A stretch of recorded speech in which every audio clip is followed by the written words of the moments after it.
네, 김민석 국무총리 후보자에 대한 인사청문회를 오는 24일, 25일 양일간 열기로 합의를 했습니다. 법정 기한 내에 인사청문회를 마칠 수 있도록 여야 간 협상이 이루어져서 참 다행이라고 생각을 합니다. 국무총리 인청특위는 오늘 전체 회의를 열어서 인사청문 실시 계획서 등을 의결할 예정입니다. 증인, 참고인 명단 논의는 조금 더 진행해야 되는 것으로 알고 있는데 조속히 협상을 마무리하고 차질 없이 의결할 수 있도록 여야 모두 노력해 주실 것을 당부드립니다. 지금까지 제가 공개적인 자리에서는 김민석 국무총리 후보자의 신상에 대한 발언을 좀 삼가해 왔습니다. 하지만 야당의 공세가 거세다 못해서 이 도를 넘는 부분이 있어서 오늘은 꼭 한 말씀 드려야 되겠습니다. 어제 국민의힘 소속 인청특위 위원들이 기자회견을 열어서 김민석 후보자에 대해 소위 10대 결격 사유를 제기했습니다.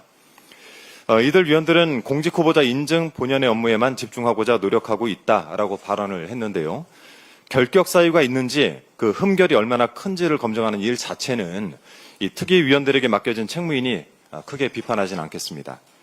그런데 과연 지금 국민의힘 인청특위 위원들의 행태가 인사 검증이 맞는 것입니까?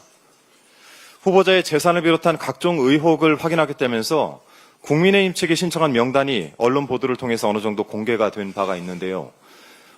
특히 각종 자금의 출처를 확인하기 위해서 김 후보자의 배우자까지 증인으로 부를 계획이라는 보도를 보았을 땐 경악을 금치 못했습니다. 국민의힘에게 묻겠습니다. 정말 자신 있습니까? 의혹에 대한 확실한 증거와 논리는 마련해놓고 증인을 요구하는 것이겠죠. 김 후보자의 배우자, 심지어 지금은 가족이 아니게 된 분까지 청문회장에 불러드리겠다라고 할 때는 그만한 믿는 구석이 있을 것이라고 생각합니다. 그리고 꼭 그렇게 준비가 돼 있어야 할 것입니다. 김 후보자와 그 가족이 망신을 사느냐 아니면 국민의힘이 되려 망신을 사느냐 잘 판단해 보시기 바랍니다. 후자인 경우에는 뒷수습 감당하셔야 될 겁니다. 그리고 인청특위 위원인 주진우 의원에 대해서 특별히 한 말씀 더 드리겠습니다. SNS에 김민석 후보자를 저격하는 메시지를 내면서 이렇게 적었더군요. 국회의원 아빠 없는 사람은 어디 서러워서 살겠나. 땡전 한 푼 없던 사람이 아들 국제고 코넬대 보내는 건 기적 아닌가. 김 후보자의 자녀 관련 사항, 재산 형성 과정에 대해 각종 의혹을 제기한 주진우 의원 얼마나 청렴결백한지 같이 한번 돌아봅시다. 어제 박선원 의원이 기자회견을 자청해서 주진우 의원의 재산 형성에 대해서 각종 의혹을 제기했는데요.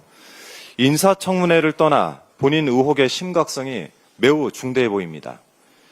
박 의원에 따르면 지난해 4월 기준 공직자 재산신고상 주진우 의원과 가족 재산이 총 70여억 원에 달한다고 합니다. 부자시네요. 1999년 제41회 사법고시 합격한 이래 내내 검사 생활을 해왔고 아버지 또한 공안부장까지 여기만 검사 출신이라는데 이런 재산 도대체 어떻게 형성이 된 겁니까? 더욱이 2005년생인 주진우 의원 아들은 7억 원 이상의 예금을 보유하고 있다라고 하는데 주진우 의원의 주장대로라면 국회의원 아빠 없는 사람 어디 서로 살겠습니까? 동갑인 것으로 알려진 김민석 후보자 아들의 예금 보유액 200만 원에 370배에 달하는 수준입니다. 이제 갓 20살 넘은 청년이 무슨 수로 억소리 나는 현금을 저축한 것인지 밝혀야 되겠습니다. 주진우 의원은 김민석 후보자 재산이 5년간 8억이 늘었다라면서 그 경위를 해명해야 한다라고 주장하던데 박선원 의원이 확인한 바에 따르면 주진우 의원 가족 재산은 7개월간 약 2억 4천만 원 정도 늘었습니다. 증가세를 따지면 어느 쪽이 더 빠르게 재산을 축적하는 것일까요? 남 헐뜯는 것만 잘하는 줄 알았더니 돈 모으는 재주도 있으십니다. 주진우 의원 본인 상황에는 두 눈 질끈 감고 남의 흠결만 들춰내고 있으니까 이런 상황을 두고 머무든 개가 겨무든 게 나무란다 이런 말이 나오는 것 아니겠습니까?